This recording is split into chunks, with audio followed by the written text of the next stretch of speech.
200 Proofs Earth is Not a Spinning Ball by Eric Dubay. 1. The horizon always appears perfectly flat 360 degrees around the observer regardless of altitude. All amateur balloon, rocket, plane, and drone footage show a completely flat horizon over 20+ miles high.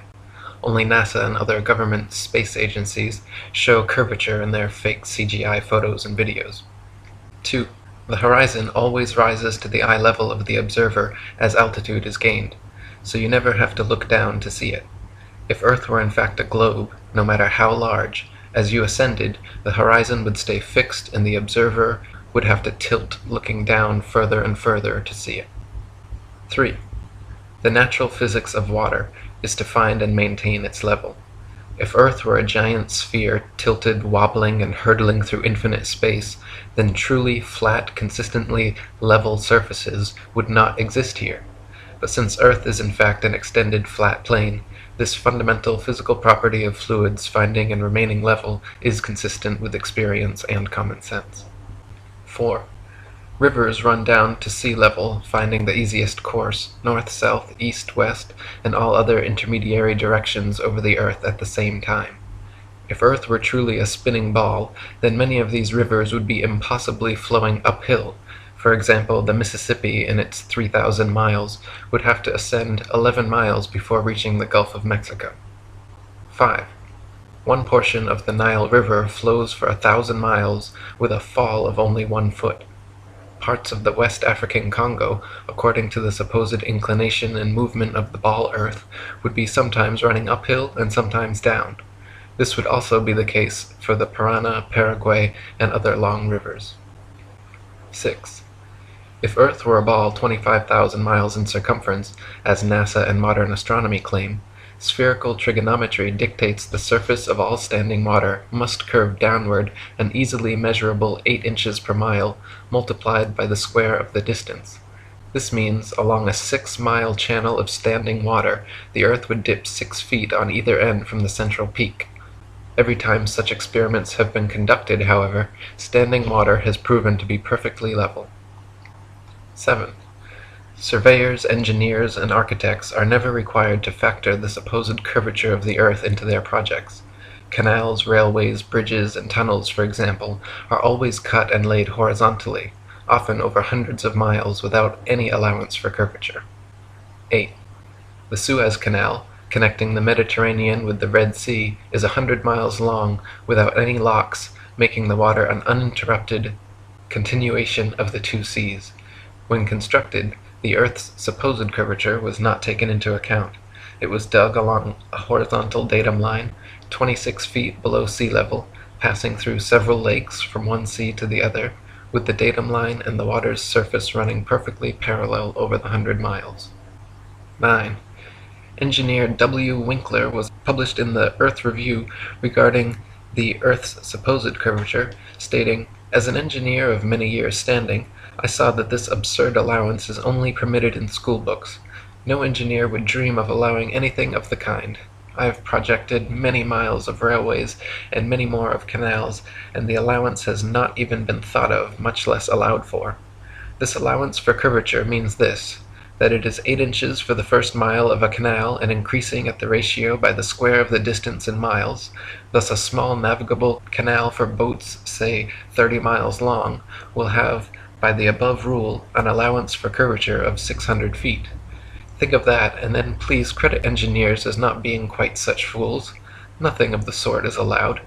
We no more think of allowing 600 feet for a line of 30 miles of railway or canal than of wasting our time trying to square the circle. 10. The London and Northwestern Railway forms a straight line 180 miles long between London and Liverpool. The railroad's highest point, midway at Birmingham Station, is only 240 feet above sea level. If the world were actually a globe, however, curving 8 inches per mile squared, the 180-mile stretch of rail would form an arc with the center point at Birmingham raised over a mile, a full 5,400 feet above London and Liverpool. 11. A surveyor and engineer of 30 years published in the Birmingham Weekly Mercury stated, "I am thoroughly acquainted with the theory and practice of civil engineering. However bigoted some of our professors may be in the theory of surveying, according to the prescribed rules, yet it is well known amongst us that such theoretical measurements are incapable of any practical illustration. All our locomotives are designed to run on what may be regarded as true levels, or flats. There are, of course, partial inclines or gradients here and there, but they are always accurately defined and must be carefully traversed. But anything approaching to 8 inches in the mile, increasing as the square of the distance, could not be worked by any engine that was ever yet constructed. Taking one station with another, all over England and Scotland, it may be stated that all the platforms are on the same relative level. The distance between eastern and western coasts of England may be set down as 300 miles. If the prescribed curvature was indeed as represented, the central stations at Rugby or Warwick ought to be close upon 3 miles higher than a cord drawn from the two extremities. If such was the case, there is not a driver or stoker within the kingdom that would be found to take charge of the train. We can only laugh at those of your readers who seriously give us credit for such venturesome exploits as running trains round spherical curves. Horizontal curves on levels are dangerous enough. Vertical curves would be 1,000 times worse, and with our rolling stock constructed as at present, physically impossible. 12.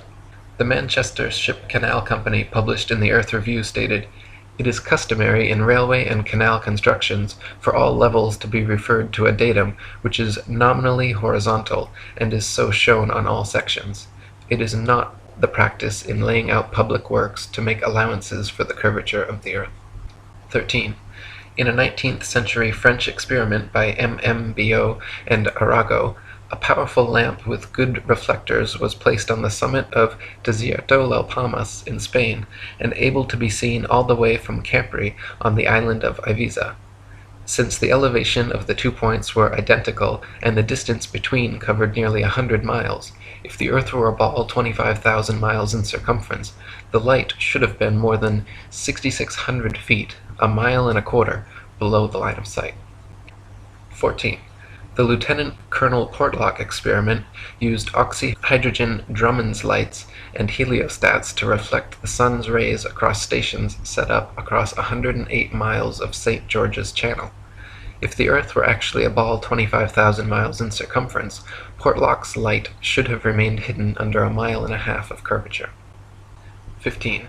If the Earth were truly a sphere 25,000 miles in circumference, airplane pilots would have to constantly correct their altitudes downwards so as to not fly straight off into outer space. A pilot wishing to simply maintain their altitude at a typical cruising speed of 500 miles per hour would have to constantly dip their nose downwards and descend 2,777 feet, over half a mile, every minute. Otherwise, without compensation, in 1 hour's time, the pilot would find themselves 31.5 miles higher than expected. 16. The experiment known as Airy's failure proved that stars move relative to a stationary Earth and not the other way around.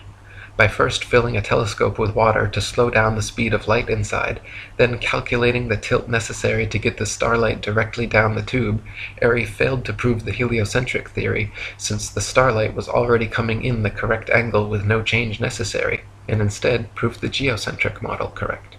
17. Olber's paradox states that if there were billions of stars, which are suns, the night sky would be filled completely with light.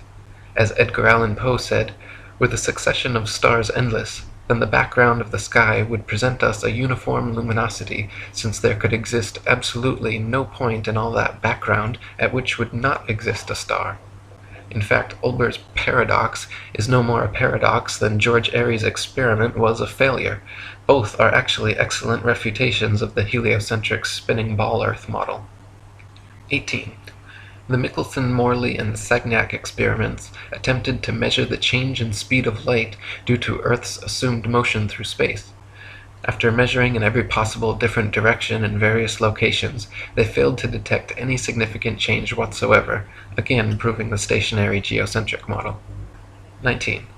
Tycho Brahe famously argued against the heliocentric theory in his time, positing that if the Earth revolved around the Sun, the change in relative position of the stars after 6 months' orbital motion could not fail to be seen. He argued that the stars should seem to separate as we approach and come together as we recede.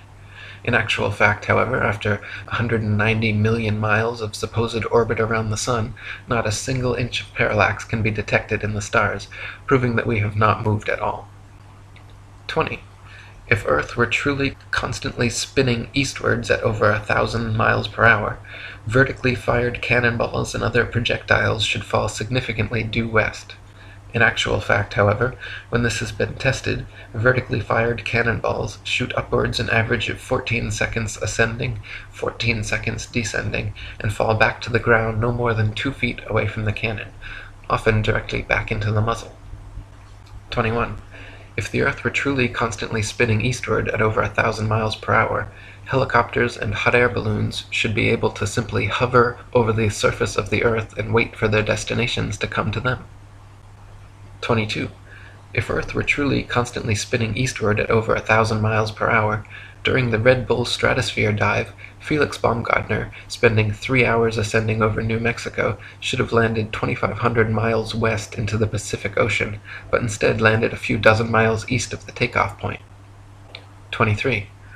Ball believers often claim gravity magically and inexplicably drags the entire lower atmosphere of the Earth in perfect synchronization up to some undetermined height, where this progressively faster spinning atmosphere gives way to the non-spinning, non-gravitized, non-atmosphere of infinite vacuum space.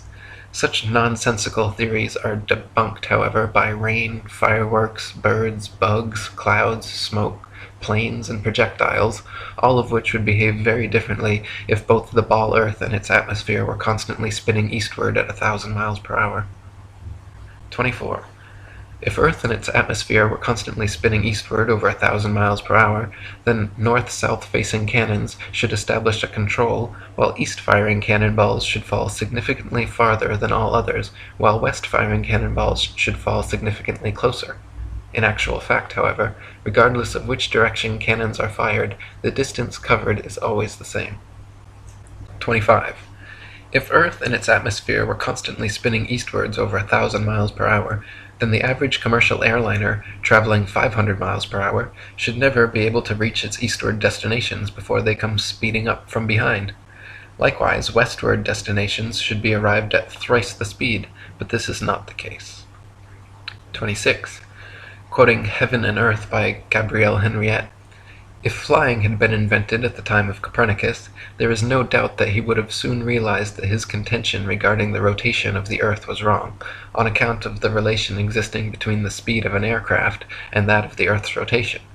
If the Earth rotates, as it is said, at 1,000 miles an hour, and a plane flies in the same direction at only 500 miles, it is obvious that its place of destination will be farther removed every minute. On the other hand, if flying took place in the opposite direction to that of the rotation, a distance of 1,500 miles would be covered in 1 hour instead of 500, since the speed of the rotation is to be added to that of the plane.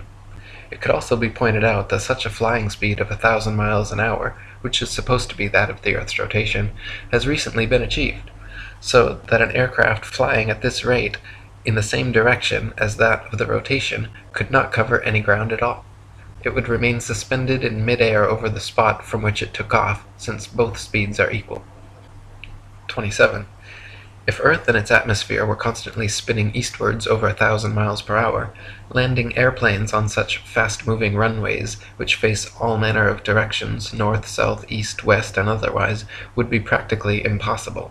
Yet, in reality, such fictional concerns are completely negligible. 28. If the Earth and its atmosphere were constantly spinning eastwards over 1,000 miles per hour, then clouds, wind, and weather patterns could not casually and unpredictably go every which way, with clouds often traveling in opposing directions at varying altitudes simultaneously. 29. If the Earth and its atmosphere were constantly spinning eastwards over 1,000 miles per hour, this should somewhere, somehow be seen, heard, felt, or measured by someone, yet no one in history has ever experienced this alleged eastward motion. Meanwhile, however, we can hear, feel, and experimentally measure even the slightest westward breeze. 30. In his book South Sea Voyages, Arctic and Antarctic explorer Sir James Clark Ross described his experience on the night of November 27, 1839, and his conclusion that the Earth must be motionless. The sky being very clear, it enabled us to observe the higher stratum of clouds to be moving in an exactly opposite direction to that of the wind, a circumstance which is frequently recorded in our meteorological journal, both in the northeast and southeast trades, and has also often been observed by former voyagers. Captain Basil Hall witnessed it from the summit of the Peak of Teneriffe, and Count Strzelecki on ascending the volcanic mountain of Kyrenia in Owyhee, reached at 4,000 feet an elevation above that of the trade wind, and experienced the influence of an opposite current of air of a different hydrometric and thermometric condition. Count Strzelecki further informed me of the following seemingly anomalous circumstance, that at the height of 6,000 feet he found the current of air blowing at right angles to both the lower strata, also of a different thermometric condition, but warmer than the interstratum. Such a state of the atmosphere is compatible only with the fact which other evidence has demonstrated, that the earth is at rest. 31. Quoting zetetic cosmogony, Thomas Winship states, "Let imagination picture to the mind what force air would have which was set in motion by a spherical body of 8,000 miles in diameter, which in 1 hour was spinning round 1,000 miles per hour, rushing through space at 65,000 miles per hour, and gyrating across the heavens. Then let conjecture endeavor to discover whether the inhabitants on such a globe could keep their hair on. If the earth globe rotates on its axis at the terrific rate of 1,000 miles per hour, such an immense mass would of necessity cause a tremendous rush of wind in the space it occupied. The wind would go all one way, and anything like clouds which got within the sphere of influence of the rotating sphere would have to go the same way. The fact that the earth is at rest is proved by kite flying." 32. If gravity is credited with being a force strong enough to hold the world's oceans, buildings, people, and atmosphere stuck to the surface of a rapidly spinning ball, then it is impossible for gravity to also simultaneously be weak enough to allow little birds, bugs, and planes to take off and travel freely, unabated in any direction. 33. If gravity is credited with being a force strong enough to curve the massive expanse of oceans around a globular earth, it would be impossible for fish and other creatures to swim through such forcefully held water. 34. Ship captains in navigating great distances at sea never need to factor the supposed curvature of the earth into their calculations. Both plane sailing and great circle sailing, the most popular navigation methods, use plane, not spherical trigonometry, making all mathematical calculations on the assumption that the earth is perfectly flat. If the earth were in fact a sphere, such an errant assumption would lead to constantly glaring inaccuracies. Plane sailing has worked perfectly fine in both theory and practice for thousands of years, however, and plane trigonometry has time and again proven more accurate than spherical trigonometry in determining distances across the oceans. 35. If the earth were truly a globe, then every line of latitude south of the equator would have to measure a gradually smaller and smaller circumference the farther south traveled. If, however, the earth is an extended plane, then every line of latitude south of the equator should measure a gradually larger and larger circumference the farther south traveled.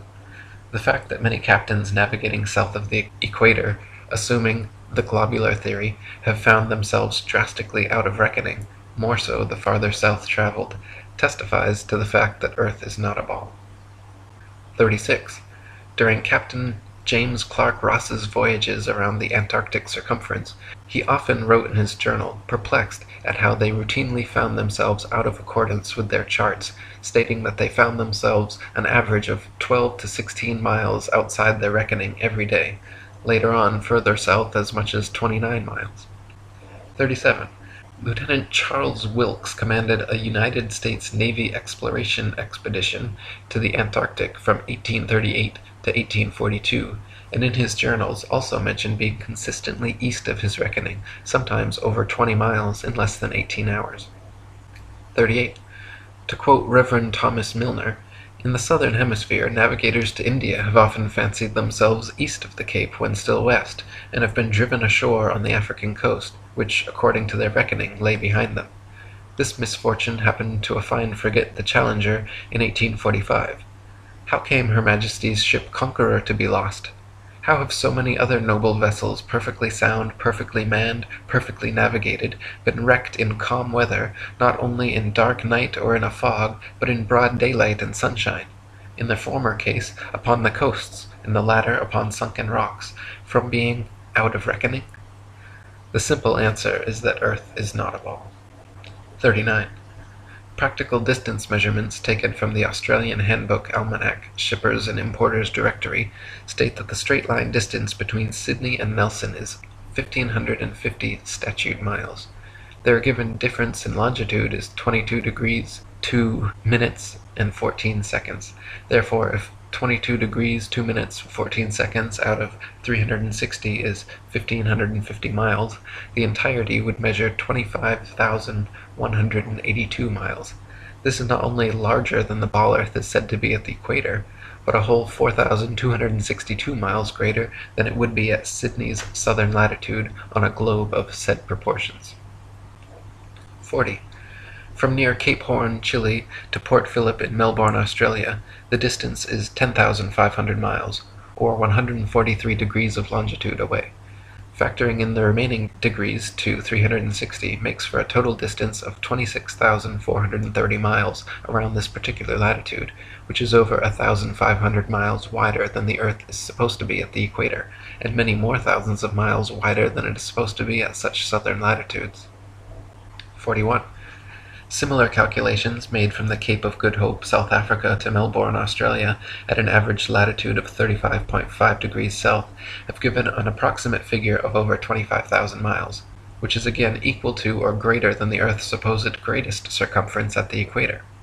Calculations from Sydney, Australia, to Wellington, New Zealand, at an average of 37.5 degrees south, have given an approximate circumference of 25,500 miles, greater still. According to the ball Earth theory, the circumference of the Earth at 37.5 degrees southern latitude should be only 19,757 statute miles, almost 6,000 miles less than such practical measurements. 42.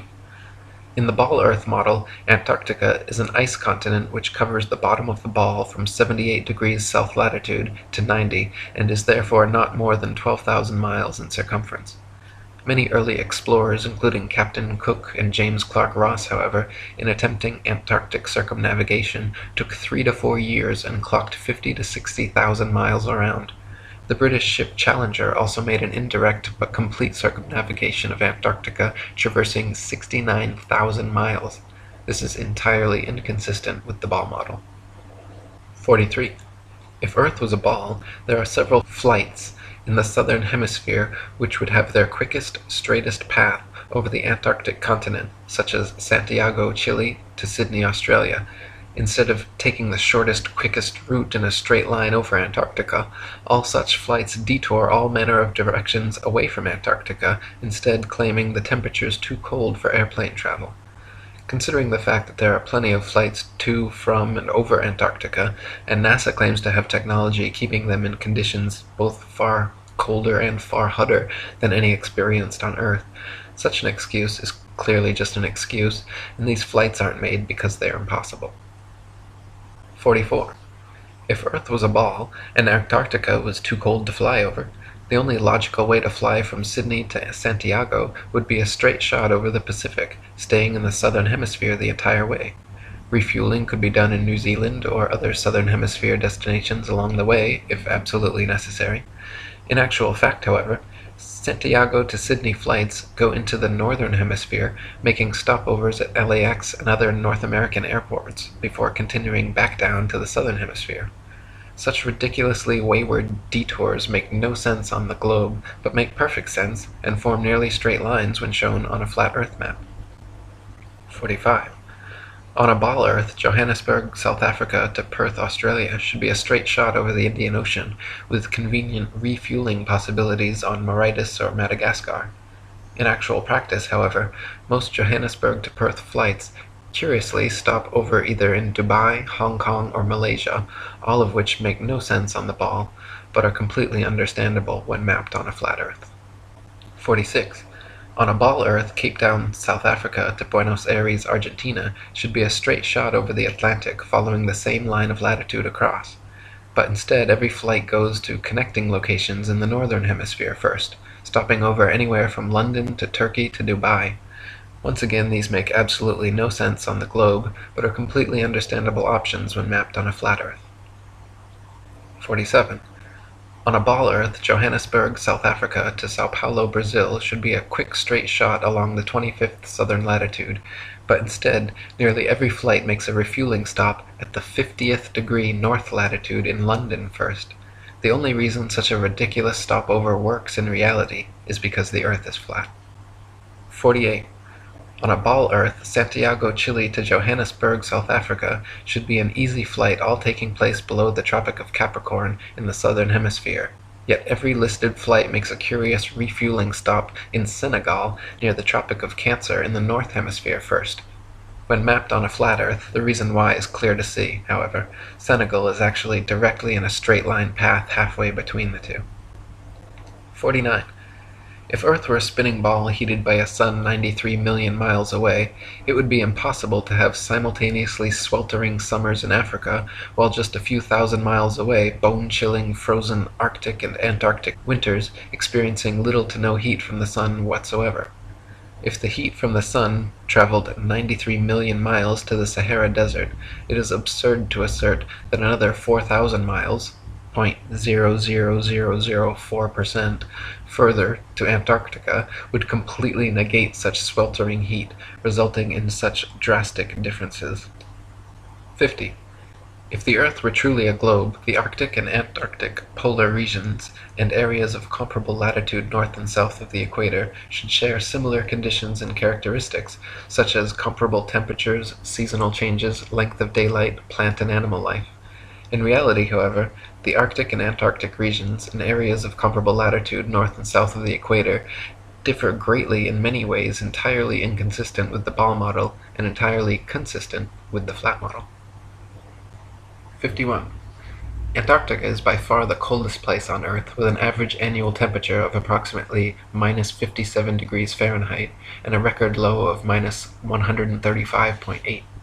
The average annual temperature at the North Pole, however, is a comparatively warm 4 degrees. Throughout the year, temperatures in the Antarctic vary less than half the amount at comparable Arctic latitudes. The northern Arctic region enjoys moderately warm summers and manageable winters, whereas the southern Antarctic region never even warms enough to melt the perpetual snow and ice. On a tilting, wobbling ball Earth spinning uniformly around the sun, Arctic and Antarctic temperatures and seasons should not vary so greatly. 52. Iceland, at 65 degrees north latitude, is home to 870 species of native plants and abundant various animal life. Compare this with the Isle of Georgia at just 54 degrees south latitude, where there are only 18 species of native plants and animal life is almost non-existent. The same latitude as Canada or England in the north, where dense forests of various tall trees abound, the infamous Captain Cook wrote of Georgia that he was unable to find a single shrub large enough to make a toothpick. Cook wrote, "Not a tree was to be seen.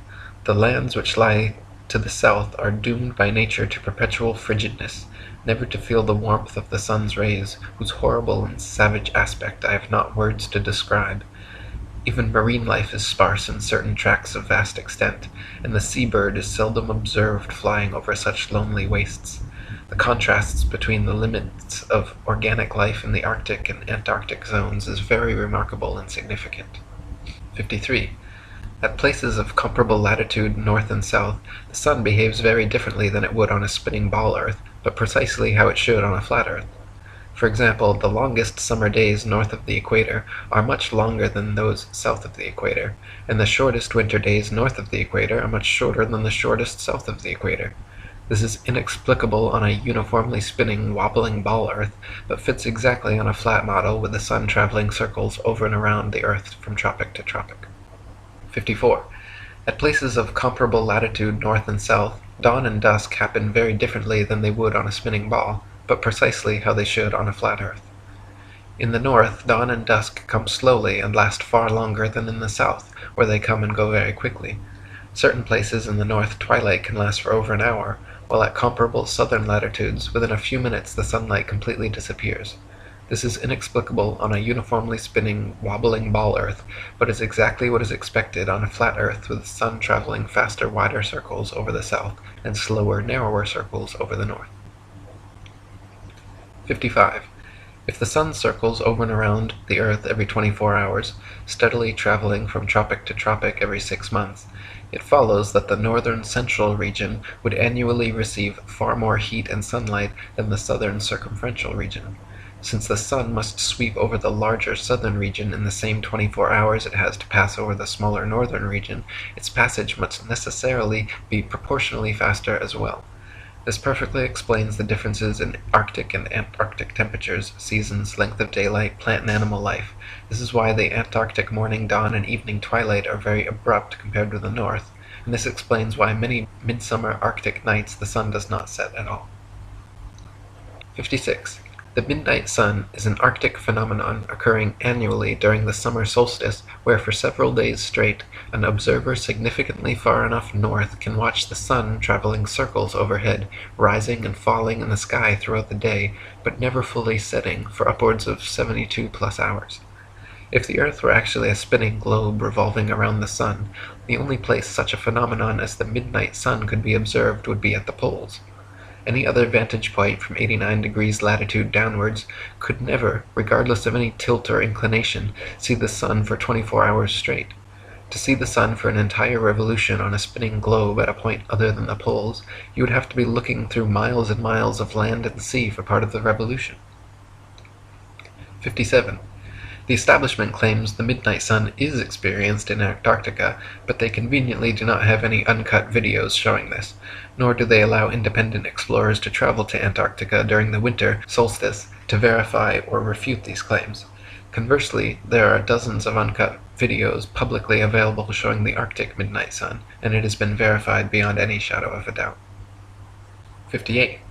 The Royal Belgian Geographical Society, in their Expedition Antarctique Belge, recorded that during the most severe part of the Antarctic winter, from 71 degrees south latitude onwards, the sun sets on May 17th and is not seen above the horizon again until July 21st. This is completely at odds with the ball Earth theory, but easily explained by the flat Earth model. The midnight sun is seen from high altitudes in extreme northern latitudes during Arctic summer because the sun, at its innermost cycle, is circling tightly enough around the polar center that it remains visible above the horizon for someone at such a vantage point. Likewise, in extreme southern latitudes during Arctic summer, the sun completely disappears from view for over 2 months, because there, at the northern tropic, the innermost arc of its boomerang journey, the sun is circling the northern center too tightly to be seen from the southern circumference. 59. Quoting Gabrielle Henriette, "The theory of the rotation of the Earth may once and for all be definitely disposed of as impracticable by pointing out the following inadvertence. It is said that the rotation takes 24 hours and that its speed is uniform, in which case, necessarily, days and nights should have an identical duration of 12 hours each all the year round. The sun should invariably rise in the morning and set in the evening at the same hours, with the result that it would be the equinox every day from the 1st of January to the 31st of December. One should stop and reflect on this before saying that the Earth has a movement of rotation. How does the system of gravitation account for the seasonal variations in the length of days and nights if the Earth rotates at a uniform speed in 24 hours? 60. Anyone can prove the sea horizon perfectly straight and the Earth perfectly flat using nothing more than a level, tripods, and a wooden plank. At any altitude above sea level, simply fix a 6 to 12 foot long smooth leveled board edgewise upon tripods and observe the skyline from eye level behind it. The distant horizon will always appear perfectly level with the upper edge of the board. Furthermore, if you move in a half circle from one end of the board to the other, whilst observing the skyline over the upper edge, you will be able to trace a clear, flat 10 to 20 miles depending on your altitude. This would be impossible if the Earth were a globe 25,000 miles in circumference. The horizon would align over the center of the board, but then gradually, noticeably decline towards the extremities. Just 10 miles on each side would necessitate an easily visible curvature of 66.6 feet from each end to the center. 61. If the Earth were actually a big ball 25,000 miles in circumference, the horizon would be noticeably curved even at sea level, and everything on or approaching the horizon would appear to tilt backwards slightly from your perspective. Distant buildings along the horizon would all look like leaning towers of Pisa falling away from the observer. A hot air balloon taking off, then drifting steadily away from you on a ball Earth would slowly and constantly appear to lean back more and more the farther away it flew, the bottom of the basket coming gradually into view as the top of the balloon disappears from sight. In reality, however, buildings, balloons, trees, people, anything and everything at right angles to the ground and horizon remain so, regardless the distance or height of the observer. 62. Samuel Rowbotham's experiments at the Old Bedford level proved conclusively the canal's water to be completely flat over a 6-mile stretch. First, he stood in the canal with his telescope held 8 inches above the surface of the water. Then his friend in a boat with a 5-foot-tall flag sailed the 6 miles away. If Earth were a ball 25,000 miles in circumference, the 6-mile stretch of water should have comprised an arc exactly 6 feet high in the middle, so the entire boat and flag should have ultimately disappeared, when in fact the entire boat and flag remained visible at the same height for the entire journey. 63. In a second experiment, Dr. Rowbotham affixed flags 5 feet high along the shoreline, one at every mile marker, then using his telescope mounted at 5 feet just behind the first flag, looked over the tops of all 6 flags, which lined up in a perfectly straight line.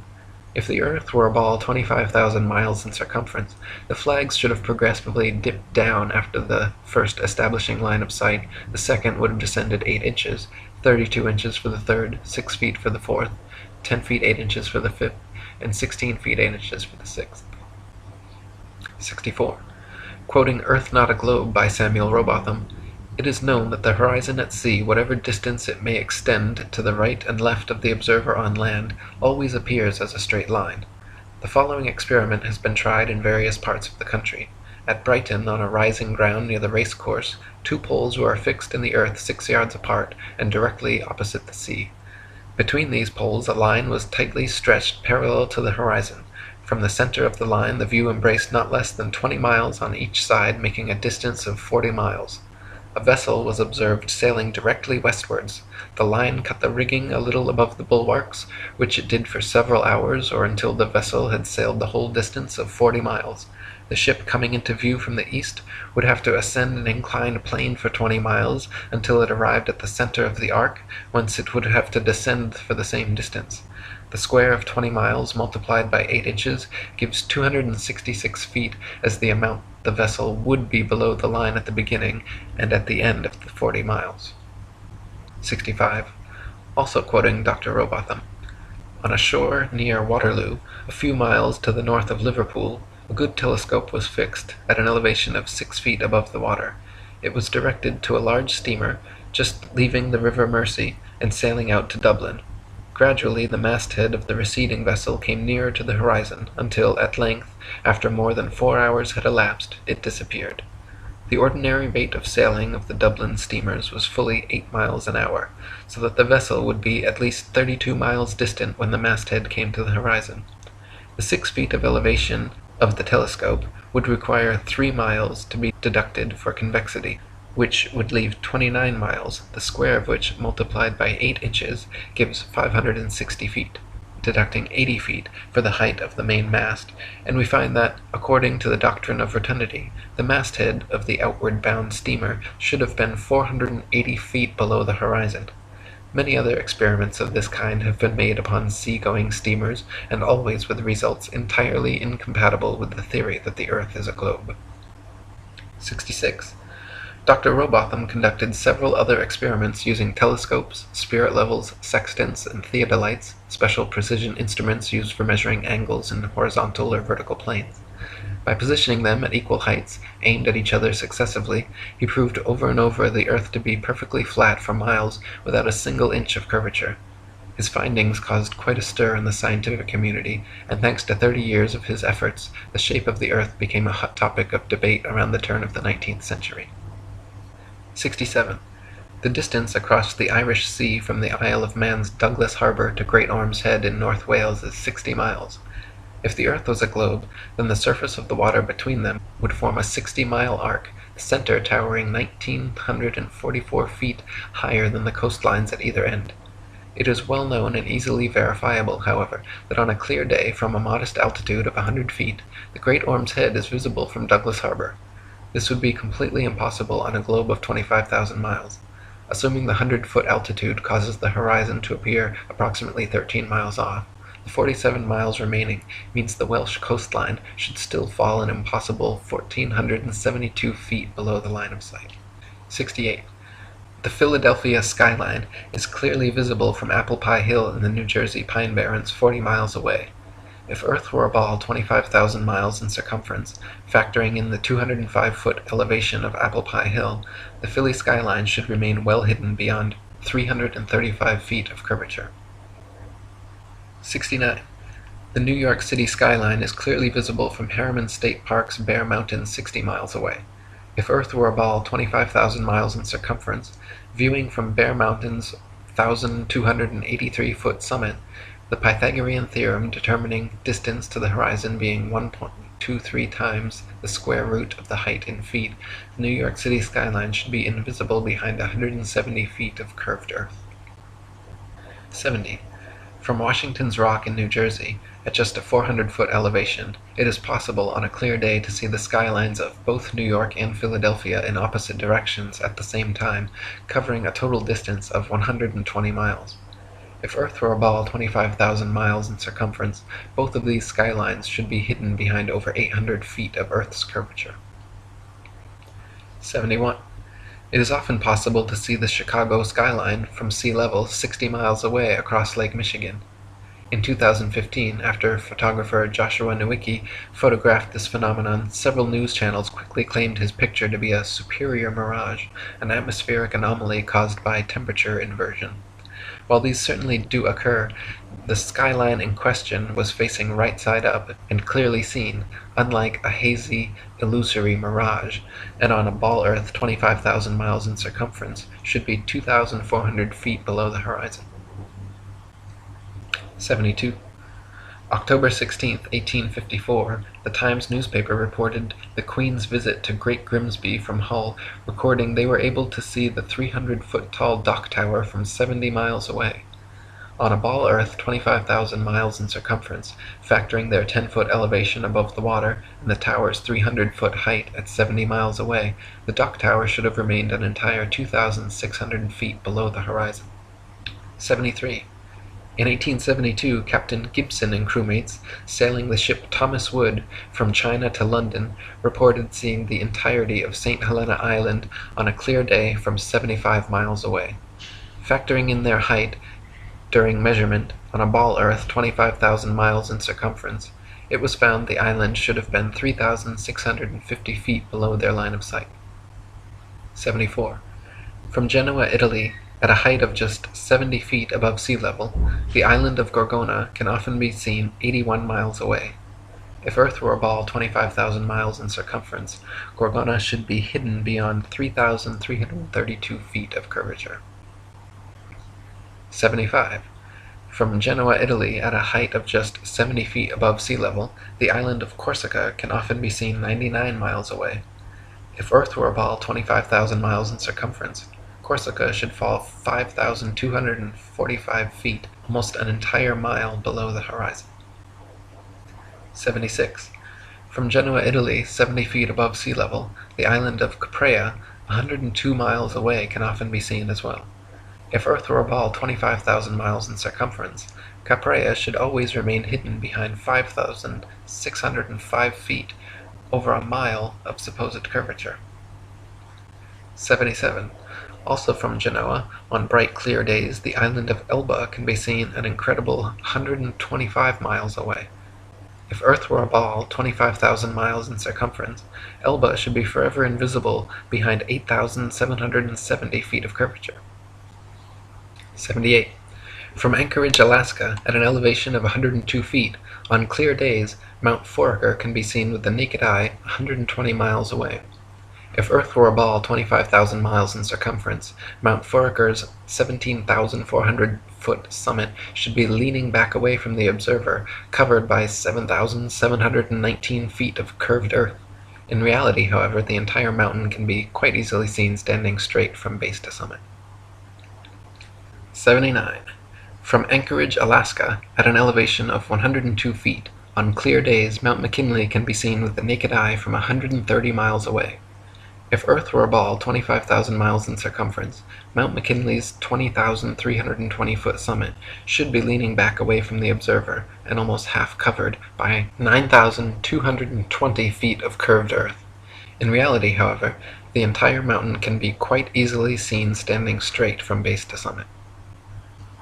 80.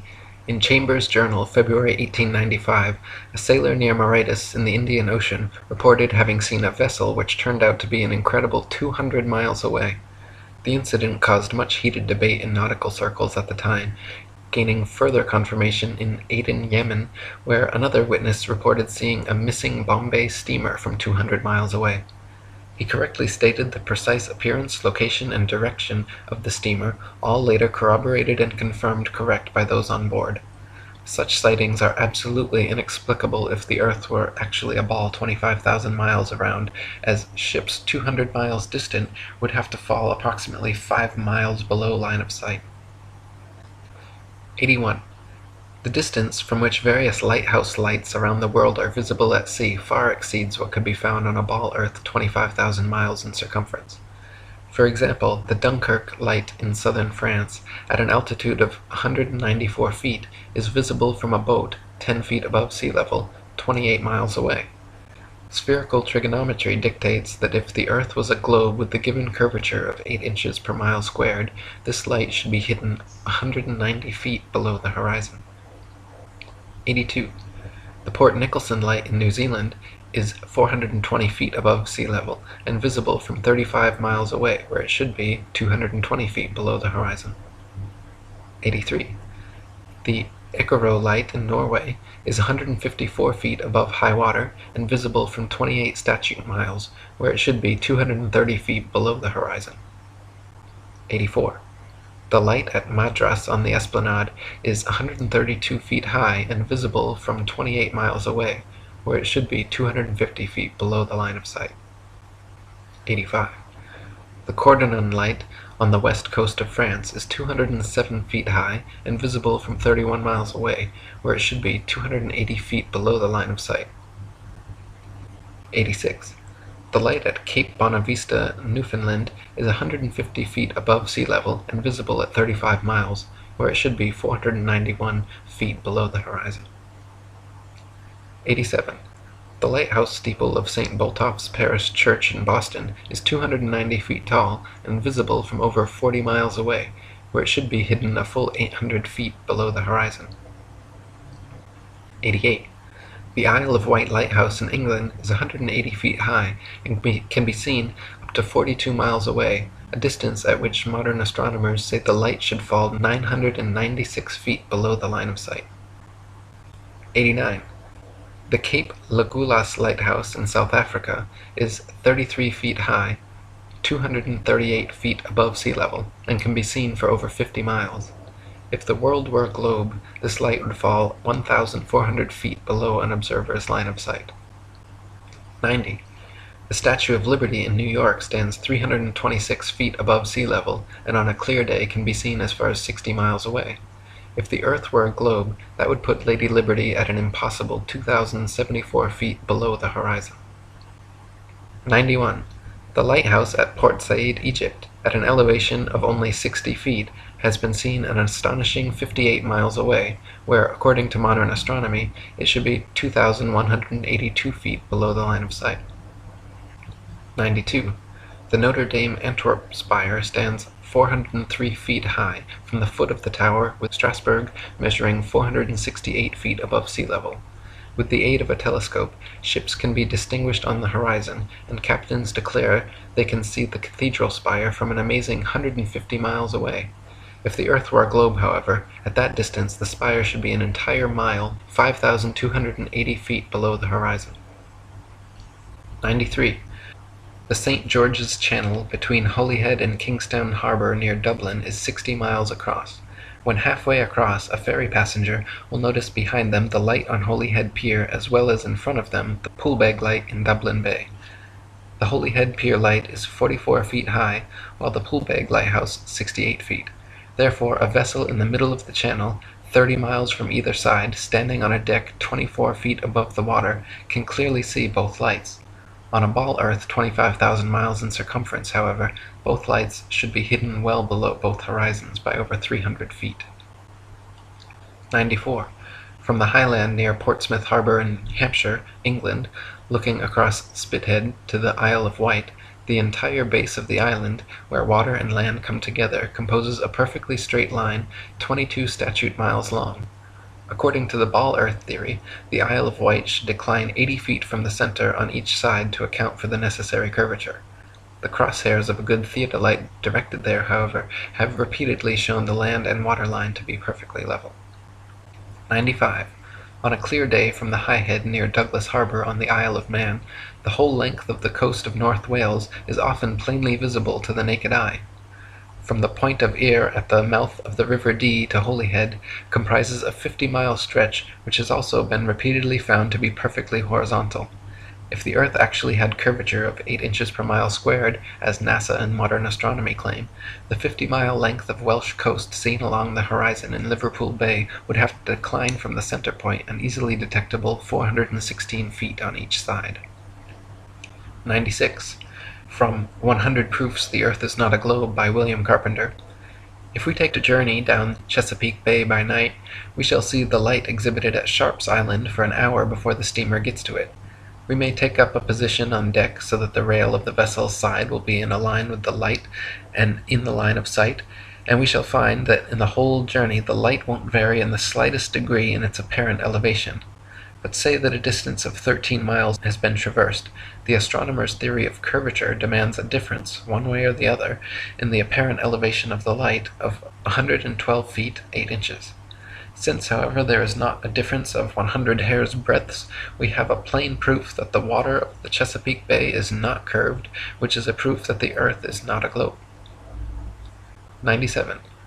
NASA and modern astronomy say the Earth is a giant ball tilted back, wobbling and spinning 1,000 miles per hour around its central axis, traveling 67,000 miles per hour circles around the Sun, spiraling 500,000 miles per hour around the Milky Way, while the entire galaxy rockets a ridiculous 670 million miles through the universe, with all of these motions originating from an alleged Big Bang cosmogenic explosion 14 billion years ago. That's a grand total of 67,568,000 miles per hour in several different directions we're all supposedly speeding along at simultaneously, yet no one has ever seen, felt, heard, measured, or proven a single one of these motions to exist whatsoever. 98. NASA and modern astronomy say Polaris, the North Pole star, is somewhere between 323 and 434 light-years, or about 2 quadrillion miles, away from us.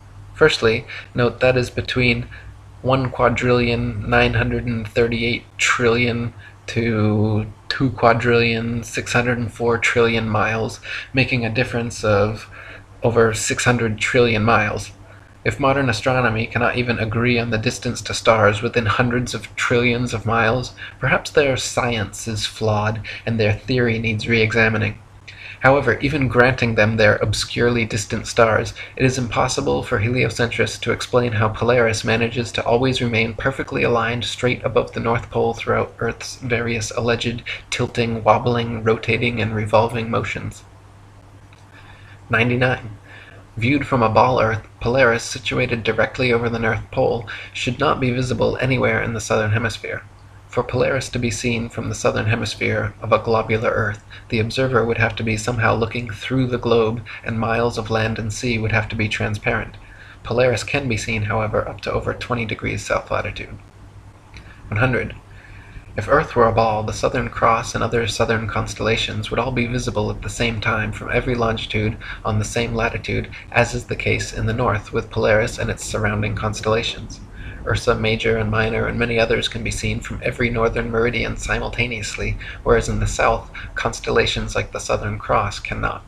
This proves that the southern hemisphere is not turned under as in the ball model, but simply stretching further outwards away from the northern center point as in the flat Earth model. 101. Sigma Octantis is claimed to be a southern central pole star similar to Polaris, around which the southern hemisphere stars all rotate around the opposite direction. Unlike Polaris, however, Sigma Octantis cannot be seen simultaneously from every point along the same latitude. It is not central, but allegedly 1 degree off-center. It is not motionless, and in fact cannot be seen at all using publicly available telescopes. There is legitimate speculation regarding whether Sigma Octantis even exists. Either way, the direction in which stars move overhead is based on perspective and the exact direction you're facing, not which hemisphere you're in. 102. Some heliocentrists have tried to suggest that the pole star's gradual declination overhead as an observer travels southward is proof of a globular Earth. Far from it, the declination of the pole star or any other object is simply a result of the law of perspective on plane, flat surfaces. The law of perspective dictates that the angle and height at which an object is seen diminishes the farther one recedes from the object, until at a certain point, the line of sight and the seemingly uprising surface of the Earth converges to a vanishing point, i.e. the horizon line, beyond which the object is invisible. In the ball Earth model, the horizon is claimed to be the curvature of the Earth, whereas in reality, the horizon is known to simply be the vanishing line of perspective based on the strength of your eye's instruments, weather, and altitude. 103. There are several constellations which can be seen from far greater distances over the face of the Earth than should be possible if the world were a rotating, revolving, wobbling ball. For instance, Ursa Major, very close to Polaris, can be seen from 90 degrees north latitude, the North Pole, all the way down to 30 degrees south latitude. For this to be possible on a ball Earth, the southern observers would have to be seeing through hundreds or thousands of miles of bulging Earth to the northern sky. 104. The constellation Vulpecula can be seen from 90 degrees north latitude all the way to 55 degrees south latitude. Taurus, Pisces, and Leo can be seen from 90 degrees north all the way to 65 degrees south. An observer on a ball Earth, regardless of any tilt or inclination, should not logically be able to see this far. 105. Aquarius and Libra can be seen from 65 degrees north to 90 degrees south. The constellation Virgo is visible from 80 degrees north down to 80 degrees south, and Orion can be seen from 85 degrees north all the way to 75 degrees south latitude. These are all only possible because the hemispheres are not spheres at all, but concentric circles of latitude extending outwards from the central North Pole, with the stars rotating over and around. 106. The so-called South Pole is simply an arbitrary point along the Antarctic ice marked with a red and white barbershop pole topped with a metal ball Earth. The ceremonial South Pole is admittedly and provably not the actual South Pole, however, because the actual South Pole could be demonstrably confirmed with the aid of a compass showing north to be 360 degrees around the observer. Since this feat has never been achieved, the model remains pure theory, along with the establishment's excuse that the geomagnetic poles supposedly constantly move around, making verifications of their claims impossible.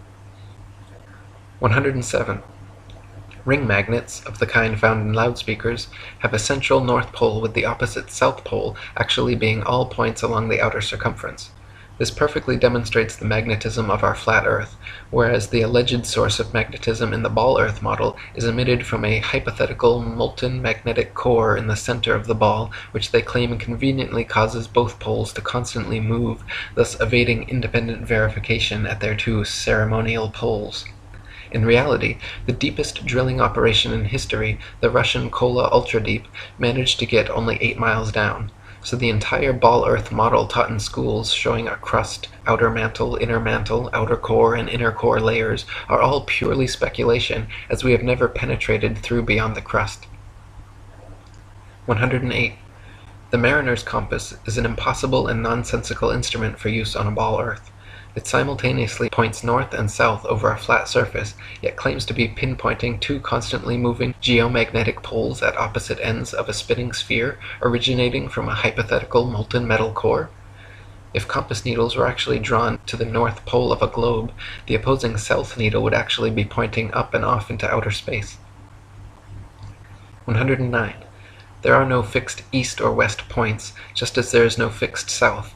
The north central pole is the only proven fixed point on our flat Earth, with south being all straight lines outwards from the pole, east and west being concentric circles at constant right angles 90 degrees from the pole. A westerly circumnavigation of Earth is thus going around with Polaris continually on your right, while an easterly circumnavigation is going around with Polaris always at your left. 110. Magellan and others' east-west circumnavigations of Earth are often quoted as proof of the ball model. In actual fact, however, sailing or flying at right angles to the North Pole and eventually returning to one's original location is no more difficult or mysterious than doing so on a globe. Just as an architect's compass can place its center point on a flat piece of paper and trace a circle either way around the pole, so can a ship or plane circumnavigate a flat Earth. 111. Since the North Pole and Antarctica are covered in ice and guarded no-fly zones, no ships or planes have ever been known to circumnavigate the Earth in north-south directions. The only kind of circumnavigation which could not happen on a flat Earth is north and southbound, which is likely the very reason for the heavily enforced flight restrictions. The fact that there is yet to be a single verified north-to-south circumnavigation of Earth serves as standing proof the world is not a ball. 112. The sun brings noon to every time zone as it passes directly overhead every 15-degree demarcation point, 24 times per day, in its circular path over and around the Earth. If time zones were instead caused by the uniform spinning of the ball Earth around the sun, every 6 months, as Earth found itself on the opposite side of the sun, clocks all over Earth would have to flip 12 hours. Day would be night, and night would be day. 113. The idea that people are standing, ships are sailing, and planes are flying upside down on certain parts of Earth, while others tilted at 90 degrees and all other impossible angles, is complete absurdity.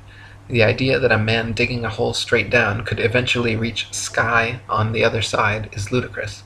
Common sense tells every free-thinking person correctly that there truly is an up and down in nature, unlike the everything is relative rhetoric of the Newtonian Einsteinian paradigm.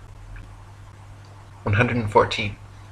Quoting On the False Wisdom of the Philosophers by Lactantius, a sphere where people on the other side live with their feet above their heads, where rain, snow, and hail fall upwards, where trees and crops grow upside down, and the sky is lower than the ground, the ancient wonder of the hanging gardens of Babylon dwindle into nothing in comparison to the fields, seas, towns, and mountains that pagan philosophers believe to be hanging from the earth without support. 115. The existing laws of density and buoyancy perfectly explained the physics of falling objects long before knighted Freemason Sir Isaac Newton bestowed his theory of gravity upon the world. It is a fact that objects placed in denser mediums rise up, while objects placed in less dense mediums sink down. To fit with the heliocentric model, which has no up or down, Newton instead claimed objects are attracted to large masses and fall towards the center. Not a single experiment in history, however, has shown an object massive enough to, by virtue of its mass alone, cause other smaller masses to be attracted to it, as Newton claims gravity does with the Earth, the Sun, Moon, stars, and planets. 116. There has also never been a single experiment in history showing an object massive enough to, by virtue of its mass alone, cause another smaller mass to orbit around it.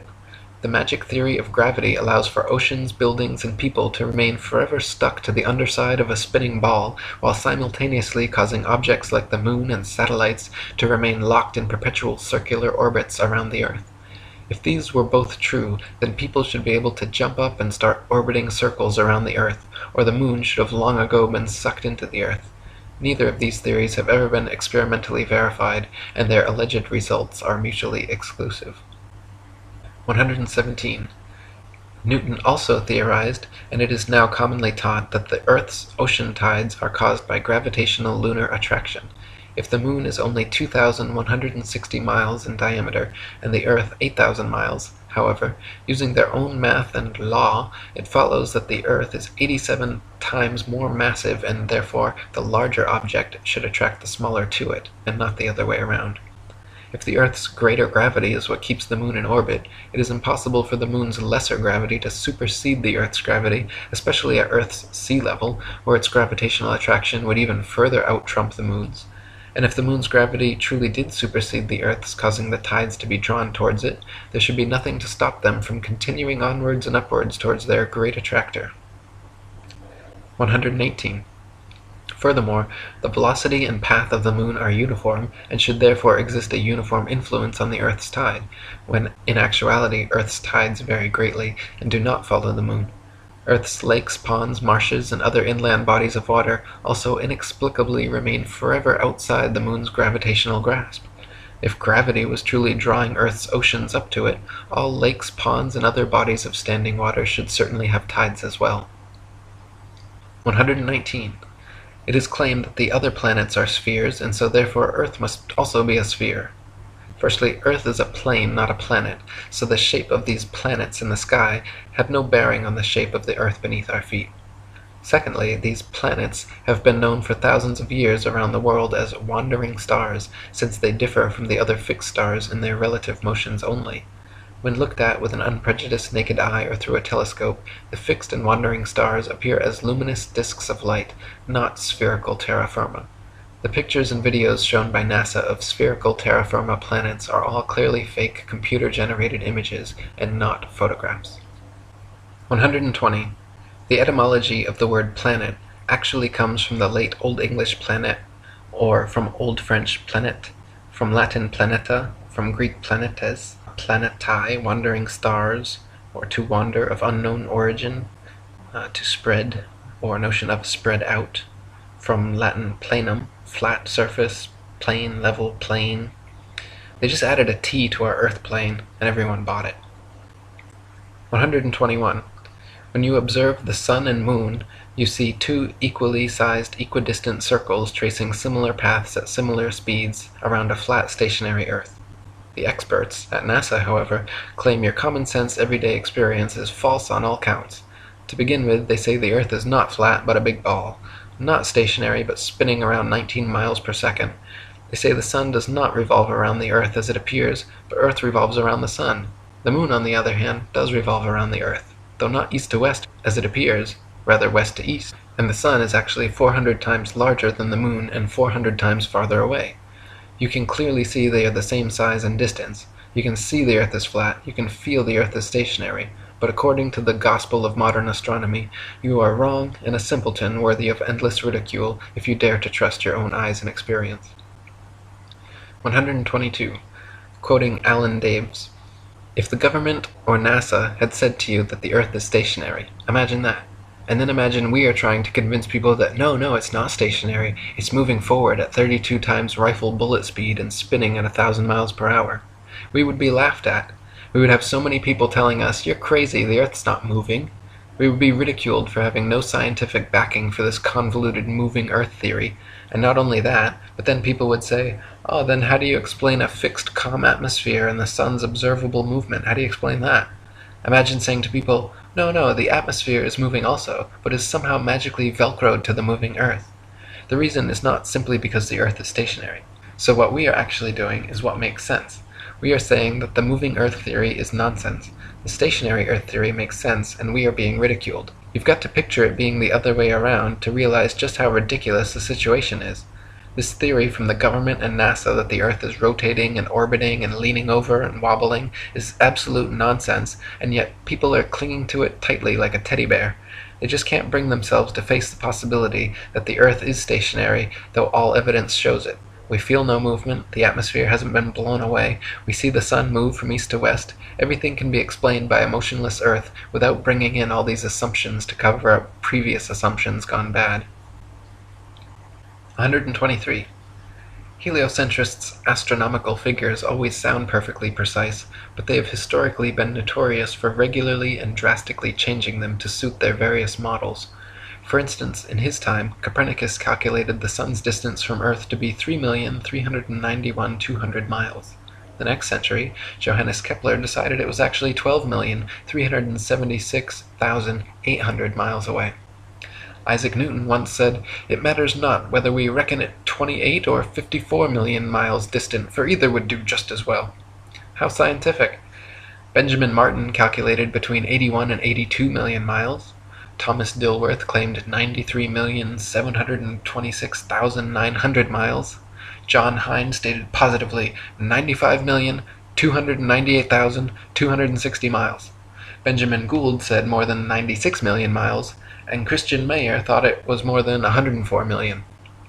Flat earthers throughout the ages, conversely, have used sextants and plane trigonometry to make such calculations, and found the sun and the moon both to be only about 32 miles in diameter and less than a few thousand miles from Earth. 124. Amateur balloon footage taken above the clouds has provided stunning visual proof that the sun cannot be millions of miles away. In several shots, you can see a clear hotspot reflecting on the clouds directly below the sun's spotlight-like influence. If the sun were actually millions of miles away, such a small localized hotspot could not occur. 125. Another proof the sun is not millions of miles away is found by tracing the angle of sun rays back to their source above the clouds. There are thousands of pictures showing how sunlight comes down through cloud cover at a variance of converging angles. The area of convergence is, of course, the sun, and is not millions of miles away, but rather relatively close to Earth, just above the clouds. 126. The sun's annual journey from tropic to tropic, solstice to solstice, is what determines the length and character of days, nights, and seasons. This is why equatorial regions experience almost year-round summer and heat, while higher latitudes north, and especially south, experience more distinct seasons with harsh winters. The heliocentric model claims seasons change based on the ball Earth's alleged axial tilt and elliptical orbit around the sun, yet their flawed current model places us closest to the sun, 91 million miles, in January, when it is actually winter, and farthest from the sun, 94.5 million miles, in July, when it's actually summer throughout most of the Earth. 127. The fact that the sun and moon's reflections on water always form a straight-line path from the horizon to the observer proves the Earth is not a ball. If the Earth's surface was curved, it would be impossible for the reflected light to curve over the ball from horizon to observer. 128. There are huge centuries-old stone sundials and moondials all over the world, which still tell the time now down to the minute as perfectly as the day they were made.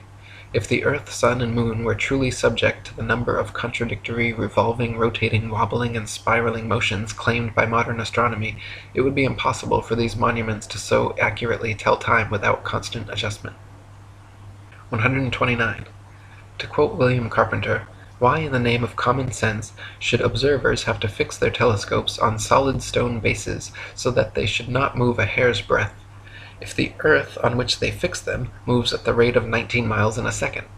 Indeed, to believe that 6,000 million tons is rolling, surging, flying, darting on through space forever, with a velocity compared with which a shot from a cannon is a very slow coach, with such unerring accuracy that a telescope fixed on granite pillars in an observatory will not enable a lynx-eyed astronomer to detect a variation in its onward motion of the thousandth part of a hair's breadth, is to conceive a miracle compared with which all the miracles on record put together would sink into utter insignificance. Since we can, in middle north latitudes, see the North Star, on looking out of a window that faces it, and out of this very same corner of the very same pane of glass in the very same window, all the year round, it is proof enough for any man in his senses that we have not made any motion at all, and that the earth is not a globe. 130. From Earth Not a Globe by Samuel Robotham. Take 2 carefully bored metallic tubes, not less than 6 feet in length, and place them 1 yard asunder on the opposite sides of a wooden frame, or a solid block of wood or stone, so adjust them that their centers or axes of vision shall be perfectly parallel to each other. Now direct them to the plane of some notable fixed star a few seconds previous to its meridian time. Let an observer be stationed at each tube, and the moment the star appears in the first tube, let a loud knock or other signal be given, to be repeated by the observer at the second tube when he sees the same star. A distinct period of time will elapse between the signals given. The signals will follow each other in very rapid succession, but still, the time between is sufficient to show that the same star is not visible at the same moment by two parallel lines of sight when only 1 yard asunder. A slight inclination of the second tube towards the first tube would be required for the star to be seen through both tubes at the same instant. Let the tubes remain in their positions for 6 months, at the end of which time the same observation or experiment will produce the same results. The star will be visible at the same meridian time without the slightest alteration being required in the direction of the tubes, from which it is concluded that if the earth had moved 1 single yard in an orbit through space, there would at least be observed the slight inclination of the tube which the difference in position of 1 yard had previously required. But as no such difference in the direction of the tube is required, the conclusion is unavoidable, that in 6 months a given meridian upon the Earth's surface does not move a single yard, and therefore that the Earth has not the slightest degree of orbital motion. 131. NASA and modern astronomy maintain that the Moon is a solid, spherical, Earth-like habitation which man has actually flown to and set foot on. They claim the Moon is a non-luminescent planetoid which receives and reflects all its light from the Sun. The reality is, however, that the Moon is observably not a solid body. It is clearly circular, but not spherical, and not in any way an Earth-like planetoid which humans could set foot on. In fact, the Moon has been proven largely transparent and completely self-luminescent, shining with its own unique light. 132. The Sun's light is golden, warm, drying, preservative, and antiseptic, while the Moon's light is silver, cool, damp, putrefying, and septic. The Sun's rays decrease the combustion of a bonfire, while the Moon's rays increase combustion. Plant and animal substances exposed to sunlight quickly dry, shrink, coagulate, and lose the tendency to decompose and putrefy. Grapes and other fruits become solid, partially candied and preserved, like raisins, dates, and prunes. Animal flesh coagulates, loses its volatile gaseous constituents, becomes firm, dry, and slow to decay. When exposed to moonlight, however, plant and animal substances tend to show symptoms of putrefaction and decay. This proves that sun and moonlight are different, unique, and opposites, as they are in the geocentric flat model. 133. In direct sunlight, a thermometer will read higher than another thermometer placed in the shade, but in full direct moonlight, a thermometer will read lower than another placed in the shade. If the sun's light is collected in a large lens and thrown to a focus point, it can create significant heat, while the moon's light collected similarly creates no heat. In the Lancet Medical Journal from March 14, 1856, particulars are given of several experiments which prove the moon's rays, when concentrated, can actually reduce the temperature upon a thermometer more than 8 degrees. So sunlight and moonlight clearly have altogether different properties. 134. Furthermore, the moon itself cannot physically be both a spherical body and a reflector of the sun's light. Reflectors must be flat or concave for light rays to have any angle of incidence. If a reflector's surface is convex, then every ray of light points in a direct line with the radius perpendicular to the surface, resulting in no reflection. 135. Not only is the moon clearly self-luminescent, shining its own unique light, but it is also largely transparent. When the waxing or waning moon is visible during the day, it is possible to see the blue sky right through the moon. And on a clear night, during a waxing or waning cycle, it is even possible to occasionally see stars and planets directly through the surface of the moon. The Royal Astronomical Society has on record many such occurrences throughout history which all defy the heliocentric model. 136. Many people think that modern astronomy's ability to accurately predict lunar and solar eclipses is a result and proof positive of the heliocentric theory of the universe. The fact of the matter, however, is that eclipses have been accurately predicted by cultures worldwide for thousands of years before the heliocentric ball Earth was even a glimmer in Copernicus's imagination. Ptolemy, in the 1st century AD, accurately predicted eclipses for 600 years on the basis of a flat stationary Earth with equal precision as anyone living today. All the way back in 600 BC, Thales accurately predicted an eclipse which ended the war between the Medes and the Lydians. Eclipses happen regularly with precision in 18-year cycles, so regardless of geocentric or heliocentric, flat or globe Earth cosmologies, eclipses can be accurately calculated independent of such factors. 137. Another assumption and supposed proof of the Earth's shape, heliocentrists claim that lunar eclipses are caused by the shadow of the ball Earth occulting the moon. They claim the Sun, Earth, and Moon spheres perfectly align like three billiard balls in a row, so that the Sun's light casts the Earth's shadow onto the Moon. Unfortunately for heliocentrists, this explanation is rendered completely invalid due to the fact that lunar eclipses have happened and continue to happen regularly when both the Sun and Moon are still visible together above the horizon. For the Sun's light to be casting Earth's shadow onto the Moon, the three bodies must be aligned in a straight 180-degree syzygy, but as early as the time of Pliny, there are records of lunar eclipses happening while both the Sun and Moon are visible in the sky. Therefore, the eclipser of the Moon cannot be the Earth or Earth's shadow, and some other explanation must be sought. 138. Another favorite proof of ball earthers is the appearance from an observer on shore of ships' hulls being obfuscated by the water and disappearing from view when sailing away towards the horizon. Their claim is that ships' hulls disappear before their mastheads because the ship is beginning its declination around the convex curvature of the ball earth. Once again, however, their hasty conclusion is drawn from a faulty premise, namely that only on a ball earth could this phenomenon occur. The fact of the matter is that the law of perspective on plane surfaces dictates and necessitates the exact same occurrence.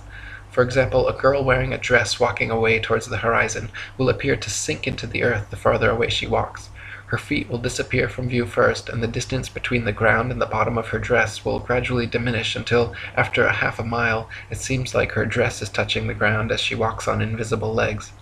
Such is the case on plane surfaces.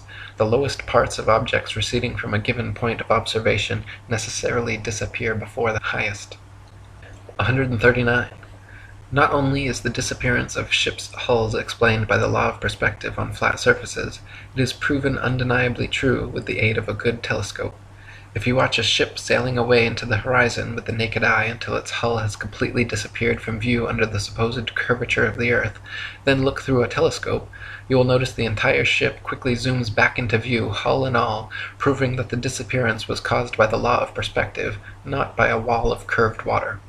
This also proves that the horizon is simply the vanishing line of perspective from your point of view, not the alleged curvature of the earth.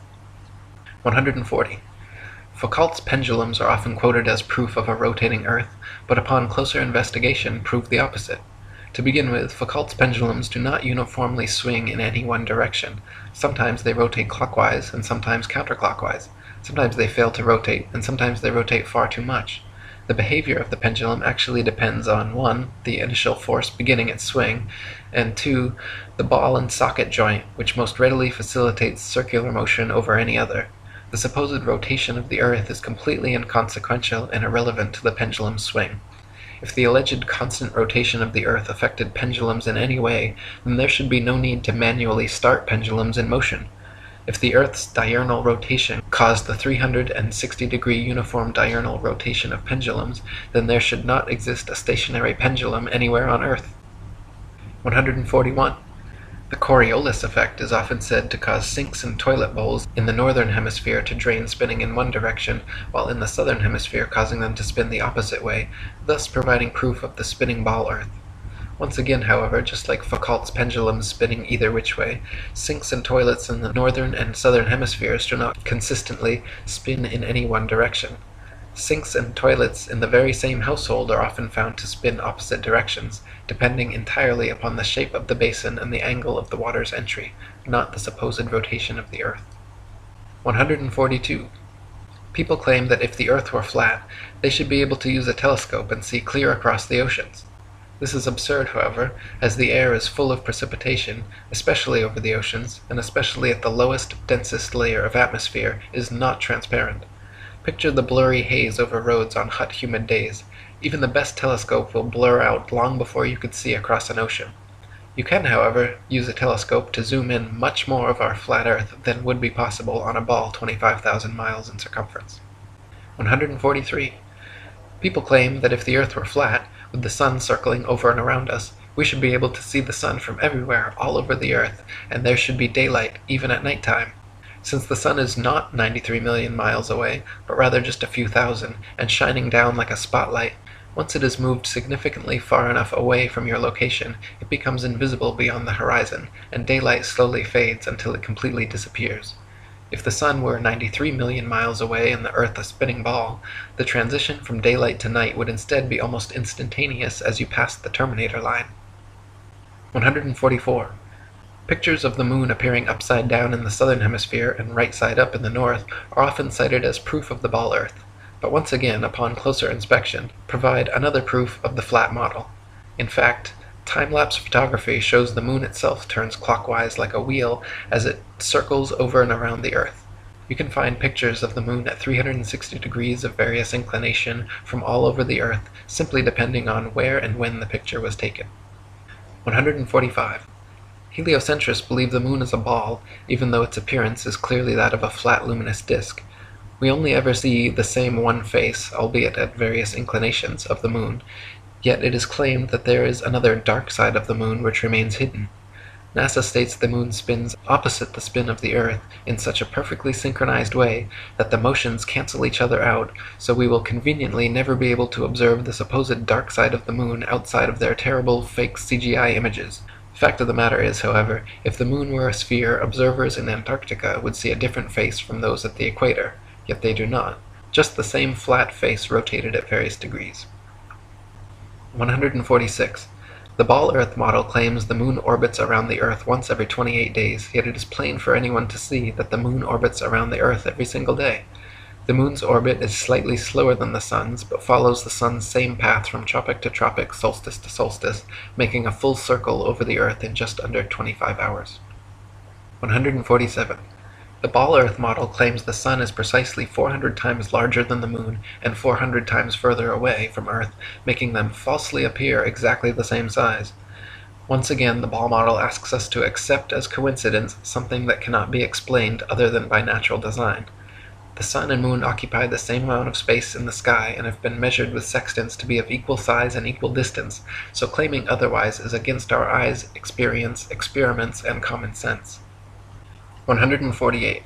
Quoting Earth Not a Globe by Samuel Rowbotham, it is found by observation that the stars come to the meridian about 4 minutes earlier every 24 hours than the Sun, taking the solar time as the standard. This makes 120 minutes every 30 days and 24 hours in the year, hence all the constellations have passed before or in advance of the Sun at that time. This is the simple fact as observed in nature, but the theory of rotundity and motion on axes and in an orbit has no place for it. Visible truth must be ignored because this theory stands in the way and prevents its votaries from understanding it. 149. Throughout thousands of years, the same constellations have remained fixed in their same patterns without moving out of position whatsoever. If the Earth were a big ball spinning around a bigger sun, spinning around a bigger galaxy, shooting off from the biggest bang as NASA claims, it is impossible that the constellations would remain so fixed. Based on their model, we should, in fact, have an entirely different night sky every single night and never repeat exactly the same star pattern twice. 150. If Earth were a spinning ball, it would be impossible to photograph star trail time-lapses turning perfect circles around Polaris anywhere but the North Pole. At all other vantage points, the stars would be seen to travel more or less horizontally across the observer's horizon due to the alleged 1,000-mile-per-hour motion beneath their feet. In reality, however, Polaris's surrounding stars can always be photographed turning perfect circles around the central star all the way down to the Tropic of Capricorn. 151.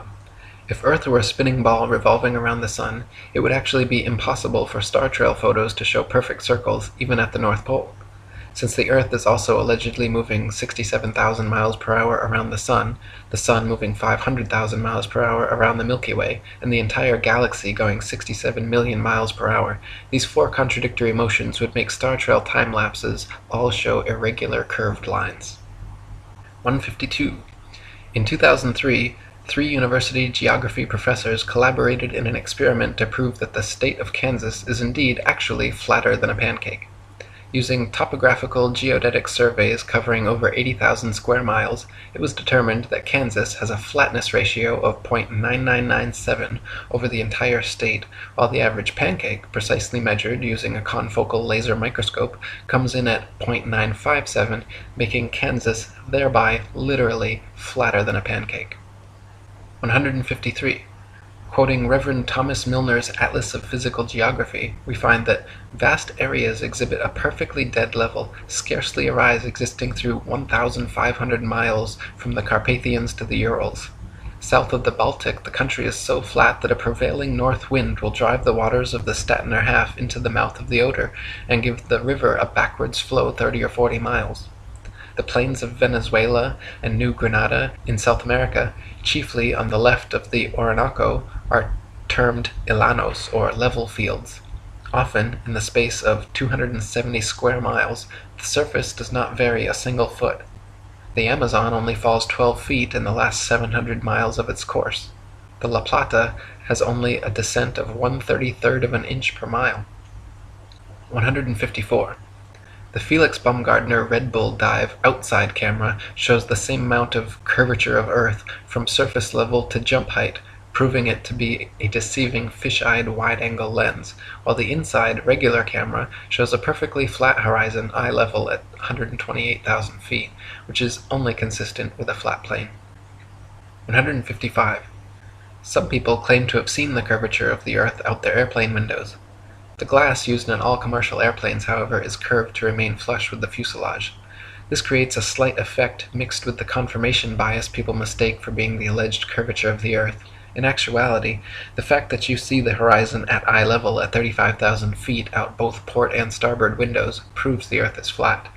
If the Earth were a ball, no matter how big, the horizon would stay exactly where it was, and you would have to look down further and further to see the horizon at all.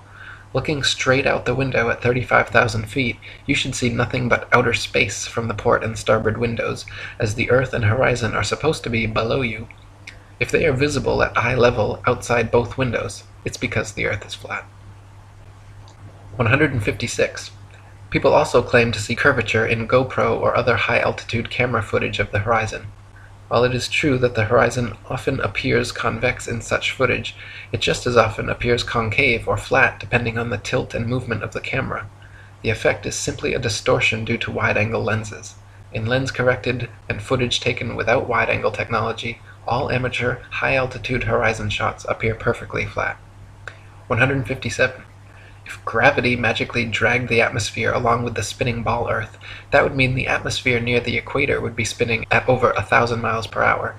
The atmosphere over the mid-latitudes would be spinning around 500 miles per hour, and gradually slower to the poles, where the atmosphere would be unaffected at 0 miles per hour. In reality, however, the atmosphere at every point on Earth is equally unaffected by this alleged force, as it has never been measured or calculated and proven non-existent by the ability of airplanes to fly unabated in any direction without experiencing any such atmospheric changes. 158. If gravity magically dragged the atmosphere along with the spinning ball Earth, that would mean the higher the altitude, the faster the spinning atmosphere would have to be turning around the center of rotation. In reality, however, if this were happening, then rain and fireworks would behave entirely differently as they fell down through progressively slower and slower spinning atmosphere. Hot air balloons would also be forced steadily faster eastwards as they ascended through the ever-increasing atmospheric speeds. 159. If there were progressively faster and faster spinning atmosphere the higher the altitude, that would mean it would have to abruptly end at some key altitude where the fastest layer of gravitized spinning atmosphere meets the supposed non-gravitized, non-spinning, non-atmosphere of infinite vacuum space. NASA has never even mentioned what altitude this impossible feat allegedly happens, but it is easily philosophically refuted by the simple fact that vacuums cannot exist connected to non-vacuums while maintaining the properties of a vacuum. Not to mention, the effect such a transition would have on a rocket spaceship would be disastrous. 160. It is impossible for rockets or any type of jet propulsion engines to work in the alleged non-atmosphere of vacuum space, because without air or atmosphere to push against, there is nothing to propel the vehicle forwards. Instead, the rockets and shuttles would be sent spinning around their own axis uncontrollably in all directions like a gyroscope. It would be impossible to fly to the moon or go in any direction whatsoever, especially if gravity were real and constantly sucking you towards the closest, densest body. 161. If Earth were really a ball, there would be no reason to use rockets for flying into outer space anyway, because simply flying an airplane straight at any altitude for long enough should and would send you off into outer space. To prevent their airplanes from flying tangent to the ball Earth, pilots would have to constantly course-correct downwards, or else within just a few hours, the average commercial airliner traveling 500 miles per hour would find themselves lost in outer space. The fact that this never happens, artificial horizons remain level at pilots' desired altitudes and do not require constant downward adjustments, proves the Earth is not a ball. 162. All NASA and other space agencies' rocket launches never go straight up.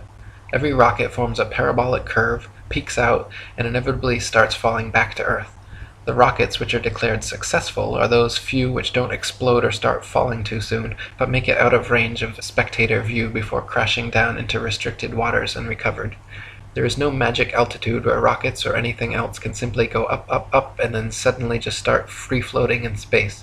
This is all a science fiction illusion created by wires, green screens, dark pools, some permed hair, and zero-G planes.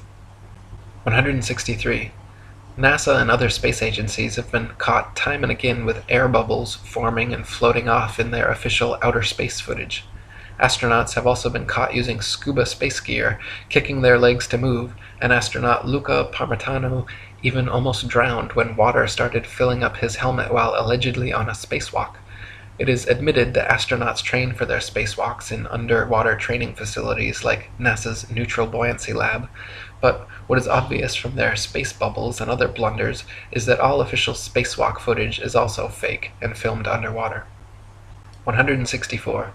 Analysis of many interior videos from the International Space Station have shown the use of camera tricks such as green screens, harnesses, and even wildly permed hair to achieve a zero-gravity type effect. Footage of the astronauts seemingly floating in the zero gravity of their space station is indistinguishable from Vomit Comet zero-G airplane footage. By flying parabolic maneuvers, this zero-G floating effect can be achieved over and over again, then edited together. For longer uncut shots, NASA has been caught using simple wires and green screen technology. 165. NASA claims one can observe the International Space Station pass by overhead, proving its existence. Yet analysis of the ISS seen through zoom cameras proves it to be some type of hologram or drone, not a physical floating space base. As you can see in my documentary ISS Hoax, when zooming in and out, the ISS dramatically and impossibly changes shape and color, displaying a prismatic rainbow effect until coming into focus, much like an old television turning on and off. 166. The geostationary communications satellite was first created by Freemason science fiction writer Arthur C. Clarke and supposedly became science fact just a decade later. Before this, radio, television, and navigation systems like LORAN and Decca were already well established and worked fine using only ground-based technologies. Nowadays, huge fiber-optic cables connect the internet across oceans, gigantic cell towers triangulate GPS signals, and ionospheric propagation allows radio waves to be bounced all without the aid of the science fiction bestseller known as satellites. 167. Satellites are allegedly floating around in the thermosphere, where temperatures are claimed to be upwards of 4,530 degrees Fahrenheit. The metals used in satellites, however, such as aluminum, gold, and titanium, have melting points of 1,221, 1,948, and 3,034 degrees respectively, all far lower than they could possibly handle. 168. So-called satellite phones have been found to have reception problems in countries like Kazakhstan with very few cell phone towers. If the Earth were a ball with 20,000 plus satellites surrounding, such blackouts should not regularly occur in any rural countryside areas. 169. So-called satellite TV dishes are almost always positioned at a 45-degree angle towards the nearest ground-based repeater tower. If TV antenna were actually picking up signals from satellites 100 plus miles away in space, most TV dishes should be pointing more or less straight up to the sky. The fact that satellite dishes are never pointing straight up, and almost always positioned at a 45-degree angle, proves they are picking up ground-based tower signals and not outer space satellites. 170. People even claim to see satellites with their naked eyes, but this is ridiculous considering they are smaller than a bus and allegedly 100 plus miles away. It is impossible to see anything so small that far away. Even using telescopes, No one claims to discern the shape of satellites, but rather describes seeing passing moving lights, which could easily be any number of things, from airplanes to drones to shooting stars or other unidentified flying objects. 171. NASA claims there are upwards of 20,000 satellites floating around Earth's upper atmosphere, sending us radio, television, GPS, and taking pictures of the planet. All these supposed satellite pictures, however, are admittedly composite images edited in Photoshop. They claim to receive ribbons of imagery from satellites, which must then be spliced together to create composite images of the Earth, all of which are clearly CGI and not photographs.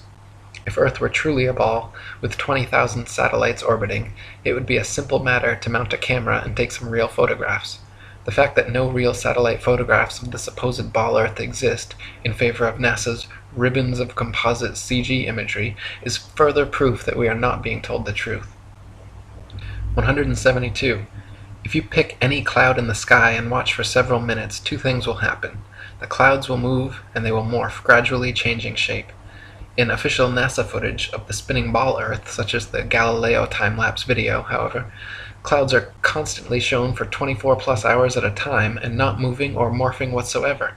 This is completely impossible, further proof that NASA produces fake CGI videos, and further evidence that Earth is not a spinning ball. 173.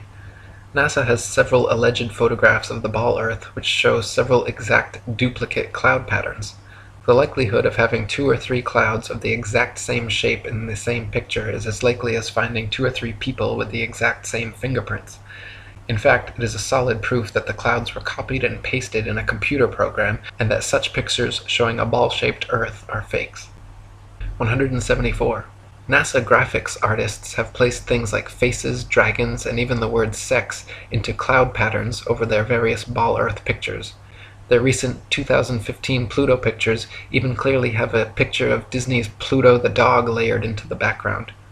Such blatant fraud goes unnoticed by the hypnotized masses, but provides further proof of the illegitimacy of NASA and their spinning ball planet mythos. 175. Professional photo analysts have dissected several NASA images of the ball Earth and found undeniable proof of computer editing. For example, images of the Earth allegedly taken from the Moon have proven to be copied and pasted in, as evidenced by rectangular cuts found in the black background around the Earth by adjusting brightness and contrast levels. If they were truly on the Moon and Earth was truly a ball, there would be no need to fake such pictures. 176. When NASA's images of the ball Earth are compared with one another, the coloration of the land and oceans and relative size of the continents are consistently so drastically different from one another as to prove beyond any reasonable doubt that the pictures are all fake. 177. In the documentary A Funny Thing Happened on the Way to the Moon, you can watch official leaked NASA footage showing Apollo 11 astronauts Buzz Aldrin, Neil Armstrong, and Michael Collins for almost an hour using transparencies and camera tricks to fake shots of a round Earth. They communicate over audio with control in Houston about how to accurately stage the shot, and someone keeps prompting them on how to effectively manipulate the camera to achieve the desired effect. First, they blacked out all the windows except for a downward-facing circular one, which they aimed the camera towards from several feet away. This created the illusion of a ball-shaped Earth surrounded by the blackness of space, when in fact it was simply a round window in their dark cabin. Neil Armstrong claimed at this point to be 130,000 miles from the Earth, halfway to the Moon. But when camera tricks were finished, the viewer could see for themselves the astronauts were not more than a couple dozen miles above the Earth's surface, likely flying in a high-altitude plane. 178. People claim Google Earth somehow proves the ball model without realizing that Google Earth is simply a composite program of images taken from high-altitude planes and street-level car cameras superimposed onto a CGI model of a ball Earth. The same could just as easily be molded onto a square Earth or any other shape, and therefore cannot be used as proof of Earth's rotundity. 179. If the Earth were constantly spinning eastward 1,000 miles per hour, then airplane flight durations going eastward versus westwards should be significantly different. If the average commercial airliner travels 500 miles per hour, it follows that westbound equatorial flights should reach their destination at approximately thrice the speed as their eastbound return flights.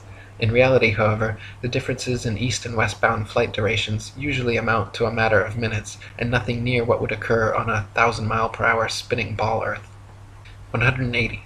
The spinning ball model dictates that the Earth and atmosphere would be moving together at approximately 500 miles per hour at the mid-latitudes where LA to New York City flights take place. The average commercial airliner traveling 500 miles per hour takes 5.5 hours traveling east with the alleged rotation of the Earth, so the return flight west should take only 2.75 hours. But in fact, we find that the average New York to LA flight takes 6 hours, a flight time totally inconsistent with the spinning ball model. 181. Flights eastwards with the alleged spin of the ball Earth from Tokyo to LA take an average of 10.5 hours. Therefore, the return flights westwards against the alleged spin should take an average of 5.25 hours, but in actual fact take an average of 11.5 hours, another flight time totally inconsistent with the spinning ball model. 182. Flights eastward with the alleged spin of the ball Earth from New York to London take an average of 7 hours.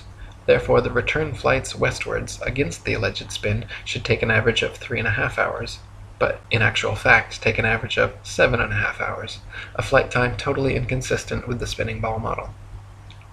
183.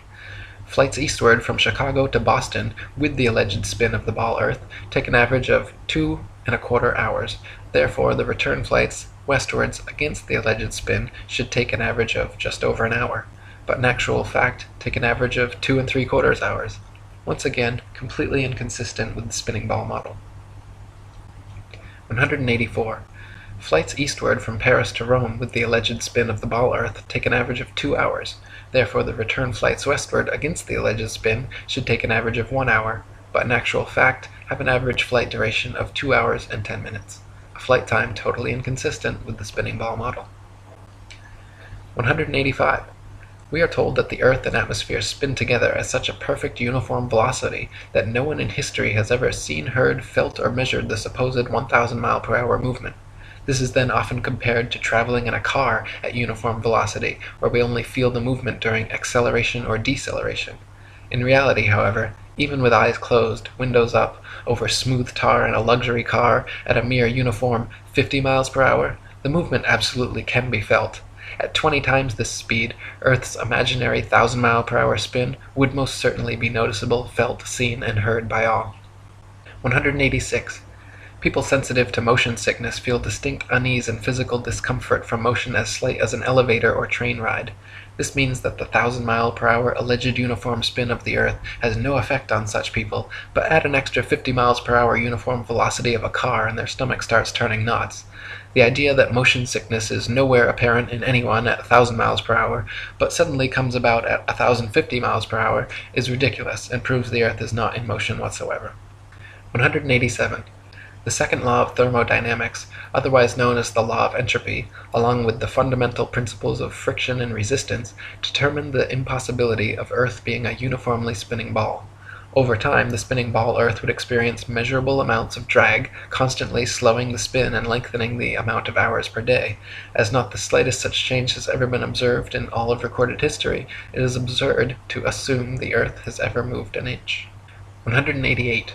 Over the years, NASA has twice changed their story regarding the shape of the Earth. At first they maintained Earth was a perfect sphere, which later changed to an oblate spheroid flattened at the poles, and then changed again to being pear-shaped, as the southern hemisphere allegedly bulges out as well. Unfortunately for NASA, however, none of their official pictures show an oblate spheroid or pear-shaped Earth. All their pictures, contrary to their words, show a spherical, and clearly CGI fake, Earth. 189. The Bible, Quran, Srimad Bhagavatam, and many other holy books describe and purport the existence of a geocentric stationary flat Earth. For example, 1 Chronicles 16:30 and Psalm 96:10 both read, "He has fixed the earth firm, immovable." And Psalm 93:1 says, "The world also is established, that it cannot be moved." The Bible also repeatedly affirms that the earth is outstretched as a plane, with the outstretched heavens everywhere above, not all around, giving a scriptural proof the earth is not a spinning ball. 190. Cultures the world over throughout history have all described and purported the existence of a geocentric stationary flat earth. Egyptians, Indians, Mayans, Chinese, Native Americans, and literally every ancient civilization on earth had a geocentric flat earth cosmology. Before Pythagoras, the idea of a spinning ball Earth was non-existent, and even after Pythagoras it remained an obscure minority view until 2,000 years later when Copernicus began reviving the heliocentric theory. 191. From Pythagoras to Copernicus, Galileo and Newton to modern astronauts like Aldrin Armstrong and Collins, to Director of NASA and Grand Commander of the 33rd Degree, C. Fred Klangknecht, the founding fathers of the spinning ball mythos have all been Freemasons. The fact that so many members of this, the largest and oldest secret society in existence, have all been co-conspirators bringing about this literal planetary revolution is beyond the possibility of coincidence and provides proof of organized collusion in creating and maintaining this multi-generational deception. 192. Quoting Terra Firma by David Wardlaw Scott, the system of the universe as taught by modern astronomers being founded entirely on theory, for the truth of which they are unable to advance one single real proof, they have entrenched themselves in a conspiracy of silence, and decline to answer any objections which may be made to their hypothesis. Copernicus himself, who revived the theory of the heathen philosopher Pythagoras and his great exponent Sir Isaac Newton, confessed that their system of a revolving earth was only a possibility and could not be proved by facts. It is only their followers who have decorated it with the name of an exact science, yea, according to them, the most exact of all the sciences. Yet one astronomer royal for England once said, speaking of the motion of the whole solar system, "The matter is left in a most delightful state of uncertainty, and I shall be very glad if anyone can help me out of it." What a very sad position for an exact science to be in is this. 193. No child or unindoctrinated man in their right mind would ever conclude or even conceive, given to their own devices, based on their own personal observations, that the earth was a spinning ball revolving around the sun. Such imaginative theories, nowhere present in anyone's daily experience, require and have required massive amounts of constant propaganda to uphold the illusion. 194. From David Wardlaw Scott. I remember being taught when a boy that the earth was a great ball revolving at a very rapid rate around the sun, and when I expressed to my teacher my fears that the waters of the oceans would tumble off, I was told that they were prevented from doing so by Newton's great law of gravitation, which kept everything in its proper place. I presume that my countenance must have shown some signs of incredulity, for my teacher immediately added, "I can show you a direct proof of this. A man can whirl around his head a pail filled with water without it being spilt, and so, in like manner, can the oceans be carried round the sun without losing a drop." As this illustration was evidently intended to settle the matter, I then said no more upon the subject. Had such been proposed to me afterwards as a man, I would have answered somewhat as follows. "Sir, I beg to say that the illustration you have given of a man whirling a pail of water around his head and the oceans revolving around the sun does not in any degree confirm your argument, because the water in the two cases is placed under entirely different circumstances, but, to be of any value, the conditions in each case must be the same, which here they are not. The pail is a hollow vessel which holds the water inside it, whereas, according to your teaching, the earth is a ball, with a continuous curvature outside, which, in agreement with the laws of nature, could not retain any water. 195. Astronomers say the magical magnetism of gravity is what keeps the oceans of the world stuck to the ball earth. They claim that because the earth is so massive, by virtue of this mass it creates a magic force able to hold people, oceans, and atmosphere tightly clung to the underside of the spinning ball. Unfortunately, however, they cannot provide any practical example of this on a scale smaller than the planetary. A spinning wet tennis ball, for instance, has the exact opposite effect of the supposed ball earth. Any water poured over it simply falls off the sides, and giving it a spin results in water flying off 360 degrees like a dog shaking off after a bath. Astronomers concede the wet tennis ball example displays the opposite effect of their supposed ball earth, but claim that at some unknown mass, the magic adhesive properties of gravity suddenly kick in, allowing the spinning wet tennis ball earth to keep every drop of gravitized water stuck to the surface. When such an unproven theory goes against all experiments, experience, and common sense, it is high time to drop the theory. 196. Quoting Marshall Hall. In short, the sun, moon, and stars are actually doing precisely what everyone throughout all of history has seen them do. We do not believe what our eyes tell us because we've been taught a counterfeit system which demands that we believe what has never been confirmed by observation or experiment. That counterfeit system demands that the Earth rotate on an axis every 24 hours at a speed of over 1,000 miles per hour at the equator. No one has ever seen or felt such movement, nor seen or felt the 67,000 mile per hour speed of Earth's alleged orbit around the Sun, or its 500,000 mile per hour alleged speed around a galaxy, or its retreat from an alleged Big Bang at over 67 million miles per hour. Remember, no experiment has ever shown the Earth to be moving. Add to that the fact that the alleged rotational speed we've all been taught as scientific fact must decrease every inch or mile one goes north or south of the equator, and it becomes readily apparent that such things as accurate aerial bombing in World War II down a chimney from 25,000 feet with a plane going any direction at high speed would have been impossible if calculated on an Earth moving below at several hundred miles per hour and constantly changing with the latitude. 197. Some people claim there is no motive for such a grand-scale deception, and that flat or ball makes no difference. By removing Earth from the motionless center of the universe, these Masons have moved us physically and metaphysically from a place of supreme importance to one of complete nihilistic indifference. If the Earth is the center of the universe, then the ideas of God, creation, and a purpose for human existence are resplendent. But if the Earth is just one of billions of planets revolving around billions of stars in billions of galaxies, then the ideas of God, creation, and a specific purpose for Earth and human existence become highly implausible. By surreptitiously indoctrinating us into their scientific materialist sun worship, not only do we lose faith in anything beyond the material, we gain absolute faith in materiality, superficiality, status, selfishness, hedonism, and consumerism. If there's no God and everyone's just an accident, then all that really matters is me, me, me. They've turned Madonna, the mother of God, into a material girl living in a material world. Their rich, powerful corporations with slick sun cult logos sell us idols to worship, slowly taking over the world while we tacitly believe their science, vote for their politicians, buy their products, listen to their music and watch their movies, sacrificing our souls at the altars of materialism. To quote Morris Klein, the heliocentric theory, by putting the sun at the center of the universe, made man appear to be just one of a possible host of wanderers drifting through a cold sky. It seemed less likely that he was born to live gloriously and to attain paradise upon his death. Less likely, too, was it that he was the object of God's ministrations. 198. Some say that the idea of an intergenerational worldwide conspiracy to delude the masses sounds implausible or unrealistic. But these people need only familiarize themselves with the works and writings of Freemasons themselves, for example John Robison, who exposed this in his 1798 book, Proofs of a Conspiracy Against All the Religions and Governments of Europe, carried out in the secret meetings of the Freemasons, Illuminati, and Reading Societies. Supreme Commander of the 33rd Degree Albert Pike was quite forthcoming in several letters regarding the Masons' ultimate goal of world domination, and the Zionist Protocols of the Learned Elders of Zion, the exact plan by which this would be and has been carried out, is completely disclosed. 199.